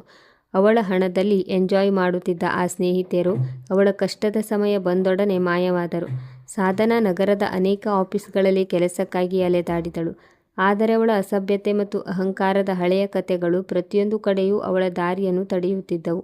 ಒಮ್ಮೆ ನೀರಿನ ಗ್ಲಾಸ್ ಎತ್ತುವುದು ಕೂಡ ಅಪಮಾನ ಎಂದುಕೊಂಡಿದ್ದ ಅದೇ ಸಾಧನಾ ಈಗ 2 ಹೊತ್ತಿನ ರೊಟ್ಟಿಗಾಗಿ ಮನೆ ಮನೆಗೆ ಅಲೆಯಲು ತಯಾರಾಗಿದ್ದಳು. ಒಂದು ತಣ್ಣನೆಯ ಸಂಜೆ ವಿರಾಜ್ ಹೋಟೆಲ್ನಿಂದ ಹೊರಟು ತನ್ನ ಕಾರಿನತ್ತ ಹೋಗುತ್ತಿದ್ದ. ಅವನ ನೋಟ ಗೇಟ್ ಬಳಿ ನಿಂತಿದ್ದ ಒಬ್ಬ ಹುಡುಗಿಯ ಮೇಲೆ ಬಿದ್ದಿತು. ಅವಳು ಭಿಕ್ಷುಕಿಯಂತೇನೂ ಕಾಣುತ್ತಿರಲಿಲ್ಲ. ಕೇವಲ ಅವಳ ಬಟ್ಟೆಗಳು ಹಳೆಯದಾಗಿದ್ದವು ಮತ್ತು ಮುಖದಲ್ಲಿ ಆಳವಾದ ಉದಾಸೀನತೆ ಮತ್ತು ಹಸಿವಿತ್ತು. ಅವಳು ಹೋಟೆಲ್ ಕಟ್ಟಡದತ್ತ ನೋಡುತ್ತಿದ್ದಳು. ಬಹುಶಃ ಅವಳು ಇಲ್ಲಿ ರಾಜಕುಮಾರಿಯಂತೆ ಬದುಕುತ್ತಿದ್ದ ಆ ಸಮಯವನ್ನು ನೆನಪಿಸಿಕೊಳ್ಳುತ್ತಿದ್ದಳು. ಈಗ ಅವಳು ಹಾಗಿರಲಿಲ್ಲ. ವಿರಾಜ್ ಒಂದು ಕ್ಷಣ ನಿಂತು ಹೋದ. ಗಾರ್ಡ್ ಸಾಧನಾ ಅಲ್ಲೇ ನಿಂತಿರುವುದನ್ನು ನೋಡಿ ಬೈದ. ಇಲ್ಲಿ ಏಕೆ ನಿಂತಿದ್ದೀಯಾ? ದಾರಿ ಬಿಡು, ಮುಂದೆ ನಡೆ. ಇದು ಶ್ರೀಮಂತರ ಜಾಗ. ಇದು ಒಮ್ಮೆ ಸಾಧನಾ ಇತರರಿಗೆ ಹೇಳುತ್ತಿದ್ದ ಅದೇ ಮಾತಾಗಿತ್ತು. ಇಂದು ಅದೇ ಪದಗಳು ಅವಳ ಕಿವಿಗಳಲ್ಲಿ ಮೊಳಗತೊಡಗಿದಾಗ ಅವಳಿಗೆ ಯಾರೋ ಕರಗಿಸಿದ ಸೀಸವನ್ನು ಕಿವಿಗಳಿಗೆ ಸುರಿದಂತೆ ಅನಿಸಿತು. ಅವಳು ತಿರುಗಿ ನೋಡಿದಾಗ ಎದುರಿಗೆ ವಿರಾಜ್ ನಿಂತಿದ್ದ. ನೋಟಗಳು ಒಂದಾದವು. ಸಾಧನಾಳ ಕಣ್ಣುಗಳಲ್ಲಿ ಕಣ್ಣೀರು ಬಂತು. ಅವಳು ಬಹುಶಃ ಏನೋ ಹೇಳಲು ಬಯಸಿದ್ದಳು. ಬಹುಶಃ ಭಿಕ್ಷೆ ಬೇಡಲು ಬಯಸಿದ್ದಳು ಅಥವಾ ಕ್ಷಮೆ. ಆದರೆ ವಿರಾಜ್ ಮುಖದಲ್ಲಿ ಮೌನವಿತ್ತು. ಅವಳಿಗೆ ಈಗ ತನ್ನ ಆ ಮಾತು ನೆನಪಾಯಿತು. ಕಣ್ಣು ಕಾಣಿಸುವುದಿಲ್ಲವೇ? ಇಂದು ಅವಳು ಸ್ವತಃ ತನ್ನ ಹಣೆಬರಹಕ್ಕೆ ಕುರುಡಾಗಿದ್ದಳು. ವಿರಾಜ್ ಅವಳ ಬಳಿ ಹೋಗಲಿಲ್ಲ. ಅವನು ಅಲ್ಲೇ ನಿಂತು ಒಂದು ಹಗುರವಾದ ನಗೆಯೊಂದಿಗೆ ತಲೆ ಆಡಿಸಿದ. ನಂತರ ಅವನು ತನ್ನ ಕಾರಿನಲ್ಲಿ ಕುಳಿತ. ಡ್ರೈವರ್ ಕಾರು ಚಲಾಯಿಸುತ್ತಿದ್ದಂತೆ ಟೈರ್ ಕೆಳಗೆ ಬಂದ ಮಳೆಯ ಕೊಳಕು ನೀರು ಹಾರಿ ಸಾಧನಾಳ ಹಳೆಯ ಶೂ ಮತ್ತು ಬಟ್ಟೆಗಳ ಮೇಲೆ ಬಿದ್ದಿತು. ಸಾಧನಾ ಅಲ್ಲೇ ನಿಂತು ಹೋದಳು. ಅವಳಿಗೆ ತಾನು ಉದಯ್ನನ್ನು ಬೀಳಿಸಿ ಅವನ ಮೇಲೆ ಮದ್ಯ ಚೆಲ್ಲಿದ ದೃಶ್ಯ ನೆನಪಾಯಿತು. ಇಂದು ಪ್ರಕೃತಿ ಲೆಕ್ಕವನ್ನು ಸರಿದೂಗಿಸಿತ್ತು. ಯಾವ ಹೋಟೆಲ್ಗೆ ಅವಳು ಮಾಲೀಕಳಾಗುವ ಕನಸು ಕಾಣುತ್ತಿದ್ದಳೋ ಈಗ ಅವಳಿಗೆ ಅದು ನೋ ಎಂಟ್ರಿ ಝೋನ್ ಆಗಿತ್ತು. ಅವಳ ಅಹಂಕಾರವೇ ಅವಳ ಈ ಸ್ಥಿತಿಗೆ ಕಾರಣವಾಗಿತ್ತು. ವಿರಾಜ್ ಯೋಚಿಸಿದ. ಮನುಷ್ಯ ಎಂದಿಗೂ ತನ್ನ ಸ್ಥಾನದ ಬಗ್ಗೆ ಅಹಂಕಾರ ಪಡಬಾರದು. ಏಕೆಂದರೆ ಮೇಲೊಬ್ಬ ಏಣಿಯನ್ನು ಎಳೆದಾಗ ನೆಲದ ಮೇಲೆ ಬೀಳುವ ಶಬ್ದವೂ ಬರುವುದಿಲ್ಲ. ಸಂಪತ್ತು ಮತ್ತು ಅಧಿಕಾರ ಬಂದು ಹೋಗುವ ವಸ್ತುವಾಗಿದೆ. ಆದರೆ ಮನುಷ್ಯನ ವ್ಯಕ್ತಿತ್ವ ಮತ್ತು ಅವನ ನಡವಳಿಕೆ ಯಾವಾಗಲೂ ನೆನಪಿಡಲ್ಪಡುತ್ತದೆ. ಯಾರು ಇತರರನ್ನು ಕೀಳಾಗಿ ಕಾಣುತ್ತಾರೋ ಸಮಯ ಅವರನ್ನು ಅತ್ಯಂತ ಕೀಳಾಗಿಸಿ ಬಿಡುತ್ತದೆ. ಯಾರು ಮೃದುತ್ವವನ್ನು ಕಾಯ್ದುಕೊಳ್ಳುತ್ತಾರೋ ಮತ್ತು ಎಲ್ಲರೊಂದಿಗೆ ಪ್ರೀತಿಯಿಂದ ವರ್ತಿಸುತ್ತಾರೋ ಗೌರವ ಅವನದೇ. ಸಾಧನಾ ಅಲ್ಲೇ ನಿಂತಿದ್ದಳು. ಕಾರು ಹೊರಟು ಹೋಗಿತ್ತು. ರಸ್ತೆಯಲ್ಲಿ ಕೇವಲ ಮಳೆಯ ಕೊಳಕು ನೀರು ಶೂಗಳನ್ನು ನೆನೆಸುತ್ತಿತ್ತು. ಮೊದಲ ಬಾರಿಗೆ ಸಾಧನಾಗೆ ಚಳಿ ಕೇವಲ ದೇಹಕ್ಕಲ್ಲ ಹೃದಯಕ್ಕೂ ಕೂಡ ಆಗುತ್ತಿತ್ತು. ಅವಳಿಗೆ ಹೇಗೆ ಅವಳು ಕೆಲಸಗಾರರನ್ನು ಯೋಗ್ಯತೆ ಎಂಬ ಪದದಿಂದ ಅಳೆಯುತ್ತಿದ್ದಳು ಎಂದು ನೆನಪಾಯಿತು. ಇಂದು ಅದೇ ಯೋಗ್ಯತೆ ಅವಳ ಮುಂದೆ ನಿಂತಿತ್ತು. ಚಾವಣಿ ಇಲ್ಲದೆ, ಗುರುತಿಲ್ಲದೆ, ಯಾರ ಆಸರೆಯೂ ಇಲ್ಲದೆ. ಗಾರ್ಡನ್ನ ಬೈಗುಳ ಈಗಲೂ ಅವಳ ಕಿವಿಗಳಲ್ಲಿ ಪ್ರತಿಧ್ವನಿಸುತ್ತಿತ್ತು. ಇದು ಶ್ರೀಮಂತರ ಜಾಗ, ತೊಲಗು ಇಲ್ಲಿಂದ. ಅವಳು ನಗಲು ಬಯಸಿದ್ದಳು, ಆದರೆ ಗಂಟಲು ಬಿಗಿಯಿತು. ಒಮ್ಮೆ ಇದೇ ಸಾಲನ್ನು ಅವಳು ತೀರಾ ನಿರ್ದಯತೆಯಿಂದ ಇತರರಿಗೆ ಹೇಳುತ್ತಿದ್ದಳು. ಪದಗಳು ಸಹ ಯಾರೋ ಒಬ್ಬರ ಆತ್ಮದಲ್ಲಿ ಗಾಯ ಉಂಟು ಮಾಡಬಹುದು ಎಂಬ ಯೋಚನೆಯೂ ಅವಳಿಗೆ ಇರಲಿಲ್ಲ. ಅವಳು ತನ್ನ ಕೈಗಳನ್ನು ನೋಡಿಕೊಂಡಳು. ಒಮ್ಮೆ ಈ ಕೈಗಳಲ್ಲಿ ದುಬಾರಿ ಬ್ಯಾಗ್ಗಳಿರುತ್ತಿದ್ದವು. ಇಂದು ಅದೇ ಕೈಗಳು ಹಸಿವಿನಿಂದ, ಭಯದಿಂದ ನಡುಗುತ್ತಿದ್ದವು. ಈಗ ರಾತ್ರಿ ದಟ್ಟವಾಗತೊಡಗಿತ್ತು. ಸಾಧನಾ ಮೆಲ್ಲಗೆ ರಸ್ತೆ ಬದಿಯಲ್ಲಿ ಕುಳಿತಳು. ಅವಳ ಬಳಿ ಪ್ರಯಾಣಿಸಲು ಹಣವಿರಲಿಲ್ಲ. ಫೋನ್ನಲ್ಲಿ ಬ್ಯಾಲೆನ್ಸ್ ಇರಲಿಲ್ಲ. ಕರೆ ಮಾಡಲು ಯಾವುದೇ ಸ್ನೇಹಿತರ ನಂಬರ್ ಇರಲಿಲ್ಲ. ಯಾರನ್ನು ಅವಳು ಸ್ನೇಹಿತರೆಂದು ಭಾವಿಸುತ್ತಿದ್ದಳೋ ಅವರೆಲ್ಲರೂ ಸಂಪತ್ತಿನೊಂದಿಗೆ ಮಾಯವಾಗಿದ್ದರು. ಅದೇ ಸಮಯದಲ್ಲಿ ಪಕ್ಕದಲ್ಲಿ ಒಬ್ಬ ವೃದ್ಧ ಮಹಿಳೆ ಹಾದು ಹೋದರು. ಹರಿದ ಬಟ್ಟೆ, ತಲೆ ಮೇಲೆ ಹಳೆಯ ಚಾದರ, ಕೈಯಲ್ಲಿ ಸಣ್ಣ ಚೀಲ. ಅವರು ಸಾಧನಾಳನ್ನು ನೋಡಿ ನಿಂತರು ಮತ್ತು ಏನನ್ನು ಕೇಳದೆ ಚೀಲದಿಂದ ಅರ್ಧ ರೊಟ್ಟಿ ತೆಗೆದು ಅವಳತ್ತ ಚಾಚಿದರು. ತಿನ್ನು ಮಗಳೇ, ಹಸಿವಾಗುತ್ತಿರಬಹುದು. ಸಾಧನಾ ತಟ್ಟನೆ ತಲೆ ಎತ್ತಿ ನೋಡಿದಳು. ಅದರಲ್ಲಿ ಯಾವುದೇ ಚುಚ್ಚು ಮಾತಿರಲಿಲ್ಲ, ಯಾವುದೇ ಕೋಪವಿರಲಿಲ್ಲ, ಕೇವಲ ಮಾನವೀಯತೆ ಕಾಣಿಸಿತು. ಅವಳ ಗಂಟಲು ಬಿಗಿಯಿತು. ಆ ರೊಟ್ಟಿ, ಅದೇ ರೊಟ್ಟಿ. ಅವಳು ಹಿಂದೊಮ್ಮೆ ಕೆಲಸಗಾರರ ಪ್ಲೇಟ್ನಲ್ಲಿ ನೋಡಿ ಮೂಗು ಮುರಿಯುತ್ತಿದ್ದ ಅದೇ ರೊಟ್ಟಿಗಳಾಗಿದ್ದವು. ಅವಳಿಗೆ ಮೊದಲ ಬಾರಿಗೆ ಬಡತನವೇ ಅತ್ಯಂತ ದೊಡ್ಡ ನೋವಲ್ಲ. ಅತ್ಯಂತ ದೊಡ್ಡ ನೋವೆಂದರೆ ಮನುಷ್ಯ ಮೇಲಿನಿಂದ ಒಮ್ಮೆಲೆ ಕೆಳಗೆ ಬೀಳುವುದು ಎನ್ನುವುದು ಅರಿವಾಯಿತು. ಅವಳು ನಡುಗುವ ಕೈಗಳಿಂದ ರೊಟ್ಟಿ ಪಡೆದಳು ಮತ್ತು ತಿನ್ನುವಾಗ ಅವಳ ಕಣ್ಣುಗಳಿಂದ ಕಣ್ಣೀರು ನಿಲ್ಲಲಿಲ್ಲ. ಅವಳು ತುಂಬ ಅಳುತ್ತಿದ್ದಳು. ತನ್ನ ಈ ಸ್ಥಿತಿಗಾಗಿ ಅಲ್ಲ, ಬದಲಿಗೆ ತಾನು ಮಾಡಿದ ಕೃತ್ಯಕ್ಕಾಗಿ. ಅಷ್ಟರಲ್ಲೇ ಅವಳಿಗೆ ಗಾಜು ಹೆಕ್ಕುತ್ತಿದ್ದ ವಿರಾಜ್ನ ನೆನಪಾಯಿತು. ಅವನ ಮೇಲೆ ಚೆಲ್ಲಿದ ನೀರು ಮತ್ತು ಅವಳ ಬಾಯಿಂದ ಬಂದ ಆ ವಿಷಪೂರಿತ ಪದಗಳು. ನಿನಗೆ ಕಣ್ಣು ಕಾಣಿಸುವುದಿಲ್ಲವೇ? ಆದರೆ ಇಂದು ಅವಳು ಸ್ವತಃ ಕುರುಡಾಗಿದ್ದಳು. ಹಣದ ಅಹಂಕಾರದಲ್ಲಿ, ಸಂಬಂಧಗಳ ಕುರುಡುತನದಲ್ಲಿ ಅವಳ ರಾತ್ರಿ ಆ ಕಾಲುದಾರಿಯಲ್ಲೇ ಕಳೆಯಿತು. ಆಕಾಶ ನಿರ್ಮಲವಾಗಿತ್ತು. ನಕ್ಷತ್ರಗಳು ಹೊಳೆಯುತ್ತಿದ್ದವು. ಸಾಧನಾ ಮೊದಲ ಬಾರಿಗೆ ಯಾವುದೇ ದೂರಿಲ್ಲದೆ ಮೇಲೆ ನೋಡುತ್ತಿದ್ದಳು. ನಂತರ ಬೆಳಗಾಯಿತು. ನಗರ ತನ್ನ ವೇಗಕ್ಕೆ ಹಿಂತಿರುಗಿತು. ಆದರೆ ಸಾಧನಾಳ ಪ್ರಪಂಚ ಮೊದಲಿನಂತಿರಲಿಲ್ಲ. ಅವಳು ಎದ್ದು ತನ್ನ ಬಟ್ಟೆಗಳನ್ನು ಸರಿಪಡಿಸಿಕೊಂಡಳು ಮತ್ತು ಮೊದಲ ಬಾರಿಗೆ ಯಾವುದೋ ಆಫೀಸ್ ಹೊರಗೆ ಹೋಗಿ ಕೆಲಸ ಬೇಕು ಎಂಬ ಕ್ಯೂನಲ್ಲಿ ನಿಂತಳು. ಜನರು ಅವಳನ್ನು ನೋಡಿ ಗುರುತಿಸಿದರು, ಆದರೆ ಮುಖ ತಿರುಗಿಸಿಕೊಂಡರು. ಕೆಲವು ಕಡೆ ಅವಳನ್ನು ನೇರವಾಗಿ ನಿರಾಕರಿಸಲಾಯಿತು. ಇನ್ನು ಕೆಲವು ಕಡೆ ಹಳೆಯ ಅಸಭ್ಯತೆಯ ಕಥೆಗಳನ್ನು ನೆನಪಿಸಿಕೊಂಡು ಅವಳನ್ನು ಓಡಿಸಲಾಯಿತು. ಪ್ರತಿಯೊಂದು ಇಲ್ಲ ಎಂಬ ಪದವು ಅವಳ ಅಹಂಕಾರಕ್ಕೆ ಒಂದೊಂದು ಕಪಾಳ ಮೋಕ್ಷವಾಗಿ ಬೀಳುತ್ತಿತ್ತು. ಆದರೆ ಈ ಬಾರಿಗೆ ಅವಳು ಸೋಲಲಿಲ್ಲ, ಏಕೆಂದರೆ ಈಗ ಸೋಲಲು ಏನೂ ಉಳಿದಿರಲಿಲ್ಲ. ಇನ್ನೊಂದೆಡೆ ವಿರಾಜ್ ತನ್ನ ಆಫೀಸ್ನಲ್ಲಿ ನಿಂತಿದ್ದ. ಆದರೆ ಈಗ ಅವನ ನೋಟ ಬದಲಾಗಿತ್ತು. ಅವನಿಗೆ ಗೆಲುವಿನ ಯಾವುದೇ ಅಹಂಕಾರವಿರಲಿಲ್ಲ. ತನ್ನ ಅಪ್ಪನ ಬಳುವಳಿ ಈಗ ದೌರ್ಜನ್ಯದ ಮೇಲಲ್ಲ, ನ್ಯಾಯದ ಮೇಲೆ ನಿಂತಿದೆ ಎಂಬ ನೆಮ್ಮದಿತ್ತು. ಕೆಳಗೆ ಅದೇ ನಗರದಲ್ಲಿ ಸಾಧನಾ ತನ್ನ ಜೀವನವನ್ನು ಹೊಸದಾಗಿ ಆರಂಭಿಸಲು ಯತ್ನಿಸುತ್ತಿದ್ದಾಳೆ ಎಂದು ಅವನಿಗೆ ತಿಳಿದಿರಲಿಲ್ಲ. ಮತ್ತು ಬಹುಶಃ ಇದೇ ಪ್ರಕೃತಿಯ ಅತ್ಯಂತ ದೊಡ್ಡ ನ್ಯಾಯವಾಗಿತ್ತು. ಮುಂದಿನ ಕೆಲವು ವಾರಗಳು ಸಾಧನಾಳಿಗೆ ಅತ್ಯಂತ ಕಠಿಣವಾಗಿದ್ದವು. ಪ್ರತಿದಿನ ಬೆಳಿಗ್ಗೆ ಅವಳು ಇಂದು ಊಟ ಸಿಗುತ್ತದೆಯೋ ಇಲ್ಲವೋ ಎಂಬ ಅದೇ ಪ್ರಶ್ನೆಯೊಂದಿಗೆ ಏಳುತ್ತಿದ್ದಳು. ಒಮ್ಮೆ ಡಾಬಾದಲ್ಲಿ ಪಾತ್ರೆ ತೊಳೆಯುವ ಕೆಲಸ ಸಿಕ್ಕಿದರೆ, ಇನ್ನೊಮ್ಮೆ ಯಾವುದೋ ಬಂಗಲೆಯಲ್ಲಿ ಕಸ ಹೊಡೆಯುವ ಕೆಲಸ. ಆದರೆ ಹೆಚ್ಚಿನ ಜಾಗಗಳಲ್ಲಿ ಅವಳನ್ನು ಗುರುತಿಸಲಾಗುತ್ತಿತ್ತು. ಅರೆ, ಇವಳು ಅದೇ ತನ್ನ ಅಪ್ಪನ ಹಣದಲ್ಲಿ ಹಾರಾಡುತ್ತಿದ್ದವಳಲ್ಲವೇ? ಇವಳು ತುಂಬ ಅಸಭ್ಯ ಹುಡುಗಿ. ಪ್ರತಿಯೊಂದು ಮಾತು ಅವಳ ಎದೆಗೆ ಚುಚ್ಚುತ್ತಿತ್ತು. ಮೊದಲು ಅವಳು ಪ್ರತ್ಯುತ್ತರ ನೀಡುತ್ತಿದ್ದಳು, ಜಗಳವಾಡುತ್ತಿದ್ದಳು ಮತ್ತು ಕಿರುಚುತ್ತಿದ್ದಳು. ಆದರೆ ಈಗ ಅವಳು ಕೇವಲ ಮೌನವಾಗುತ್ತಿದ್ದಳು. ಏಕೆಂದರೆ ಸದ್ದು ಮಾಡುವ ಹಕ್ಕು ಕೇವಲ ಮನಸ್ಸನ್ನು ನೋಯಿಸದಿದ್ದವರಿಗೆ ಮಾತ್ರ ಇರುತ್ತದೆ ಎಂದು ಅವಳಿಗೆ ಅರ್ಥವಾಗಿತ್ತು. ಒಂದು ದಿನ ಅವಳಿಗೆ ಒಂದು ಸಣ್ಣ ಹಾಸ್ಟೆಲ್ನಲ್ಲಿ ಕೆಲಸ ಸಿಕ್ಕಿತು. ಅಂತಹ ದೊಡ್ಡ ಕೆಲಸವೇನೂ ಇರಲಿಲ್ಲ. ಕೋಣೆ ಸ್ವಚ್ಛಗೊಳಿಸುವುದು, ಬೆಡ್ಶೀಟ್ ಬದಲಾಯಿಸುವುದು ಮತ್ತು ಅತಿಥಿಗಳ ಮಾತನ್ನು ಮೌನವಾಗಿ ಕೇಳುವುದು. ಮೊದಲ ಬಾರಿಗೆ ಸಾಧನಾ ಕೆಲಸಗಾರ್ತಿ ಎಂಬ ಜೀವನವನ್ನು ಬದುಕಿದ್ದಳು ಮತ್ತು ಆಯಾಸ ಹೇಗಿರುತ್ತದೆ ಎಂದು ಅರ್ಥ ಮಾಡಿಕೊಂಡಿದ್ದಳು. ದೇಹ ಸಾಕು ಎಂದಾಗಲೂ ನಕ್ಕು ಸರಿ ಸರ್ ಅನ್ನಬೇಕಾದ ಸ್ಥಿತಿ. ಒಂದು ಸಂಜೆ ಅವಳು ನೆಲದ ಮೇಲೆ ಕುಳಿತು ಬಟ್ಟೆಯಿಂದ ನೀರನ್ನು ಹಿಂಡುತ್ತಿದ್ದಾಗ ಅವಳ ಬೆರಳುಗಳಿಂದ ರಕ್ತ ಹೊರಬಂತು. ಅವಳು ಬೆರಳನ್ನು ಬಾಯಲ್ಲಿಟ್ಟುಕೊಂಡಳು ಮತ್ತು ತಟ್ಟನೆ ನಕ್ಕಳು. ಅವಳಿಗೆ ಒಮ್ಮೆ ಒಬ್ಬ ಕೆಲಸಗಾರನ ಕತ್ತರಿಸಿದ ಬೆರಳು ನೋಡಿ ಅವಳು ಹೇಗೆ ಮೂಗು ಮುರಿದಿದ್ದಳು ಎಂದು ನೆನಪಾಯಿತು. ಇಂದು ಅದೇ ನೋವು ಅವಳ ಸ್ವಂತ ಬೆರಳಿನಲ್ಲಿತ್ತು. ಅಂದು ರಾತ್ರಿ ಅವಳು ತುಂಬ ಹೊತ್ತು ಅತ್ತಳು, ಶಬ್ದವಿಲ್ಲದೆ, ಯಾರಿಗೂ ತೋರಿಸದೆ, ಮತ್ತು ಮೊದಲ ಬಾರಿಗೆ ಅವಳು ಹೃದಯದಿಂದ ಕ್ಷಮೆ ಕೇಳಿದಳು. ಯಾರ ಬಳಿಯೂ ಅಲ್ಲ, ಬದಲಿಗೆ ತನ್ನ ಬಳಿಯೇ. ಛೆ, ನಾನು ಒಬ್ಬ ಒಳ್ಳೆಯ ಮನುಷ್ಯಳಾಗಿದ್ದರೆ ಎಷ್ಟು ಚೆನ್ನಾಗಿತ್ತು. ಆದರೆ ಅದೇ ನಗರದಲ್ಲಿ ಅದೇ ಸಮಯದಲ್ಲಿ ವಿರಾಜ್ ಮೀಟಿಂಗ್ ಮುಗಿಸಿ ಹೊರಗೆ ಬರುತ್ತಿದ್ದ. ಸಿಬ್ಬಂದಿಯ ಕಣ್ಣುಗಳಲ್ಲಿ ಯಾವುದೇ ಭಯವಿಲ್ಲದೆ ಗೌರವ ಇರುವುದನ್ನು ನೋಡಿ ಅವನಿಗೆ ತನ್ನ ನಿರ್ಧಾರಗಳು ಸರಿ ಅನ್ನಿಸುತ್ತಿದ್ದವು. ಒಮ್ಮೆ ಗಾರ್ಡ್ ಆಗಿದ್ದ ಹೊಸ ಹುಡುಗ ಇಂದು ಸೂಪರ್ವೈಸರ್ ಆಗಿದ್ದ. ವಿರಾಜ್ ಅವನ ಬೆನ್ನು ತಟ್ಟಿದ. ಶ್ರಮ ಎಂದಿಗೂ ವ್ಯರ್ಥವಾಗುವುದಿಲ್ಲ. ಈ ಪದಗಳನ್ನು ಹೇಳುವಾಗ ಅವನಿಗೆ ತಿಳಿಯದಂತೆ ಸಾಧನಾ ನೆನಪಾದಳು. ಆದರೆ ಅವರು ಆ ನೆನಪನ್ನು ತಡೆಯಲಿಲ್ಲ. ಕೆಲವು ಸಂಬಂಧಗಳು ದ್ವೇಷಕ್ಕಾಗಿ ಅಲ್ಲ, ಕಲಿಕೆಗಾಗಿ ಇರುತ್ತವೆ. ಸಮಯ ತನ್ನ ದಾರಿಯಲ್ಲಿ ನಡೆಯುತ್ತಿತ್ತು. ಸಾಧನಾ ಬದಲಾಗಿದ್ದಳು. ಅವಳ ನಡಿಗೆಯಲ್ಲಿ ಈಗ ಅಹಂಕಾರವಿರಲಿಲ್ಲ, ಬದಲಿಗೆ ಆಯಾಸವಿತ್ತು. ಅವಳ ಕಣ್ಣುಗಳಲ್ಲಿ ಈಗ ದ್ವೇಷವಿರಲಿಲ್ಲ, ಭಯವಿತ್ತು. ಎಲ್ಲಿ ಮತ್ತೆ ಹಳೆಯ ಸಾಧನ ವಾಪಸ್ ಬಂದು ಬಿಡುತ್ತಾಳೋ ಎಂದು. ಒಂದು ದಿನ ಹಾಸ್ಟೆಲ್ನಲ್ಲಿ ಒಬ್ಬ ಹುಡುಗಿ ಪ್ರಜ್ಞೆ ತಪ್ಪಿ ಬಿದ್ದಳು. ಎಲ್ಲರೂ ಗಾಬರಿಯಾದರು. ಆಗ ಸಾಧನ ಓಡಿ ಹೋಗಿ ನೀರು ತಂದಳು ಮತ್ತು ಅವಳಿಗೆ ಆಸರೆ ನೀಡಿದಳು.